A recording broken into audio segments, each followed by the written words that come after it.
अस्सलामुअलैकुम दोस्तों, ये भाइयों जो कचरे के आप ढेर देख रहे हैं ना, पूरे इस्लामाबाद का सारा गंद जो है ना वो यहाँ पर ढेर किया जाता है। ठीक है, और ये हमारी मंडी है। ये मंडी वाले तो इतने परेशान होंगे या नहीं होंगे, लेकिन ये सामने जो आइटन सेक्टर है ना, यहाँ के मकीन जो है ना बहुत से व्हाट्सअप मैसेजेस वगैरह करते हैं। ये लोग काफ़ी तंग हैं इनसे, क्योंकि इनकी बदबू जो है ना बाई दूर दूर तक फैलती है।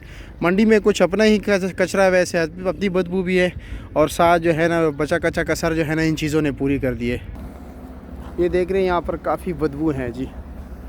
ये कचरे के ढेर हैं, ये सामने मंडी है, ये आइटन सेक्टर है। ये लोग काफ़ी परेशान हैं।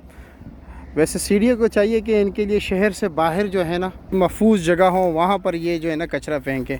अब यहाँ पर अपने शहरियों को, अगर आप इस्लामाबाद के शहरियों को सहूलत नहीं दे सकते तो भाइयों परेशान तो मत करें, तंग तो ना करें ना। मंडी का गंद तोड़िए कि ये भी आप लोग यहाँ पर फेंक रहे हो।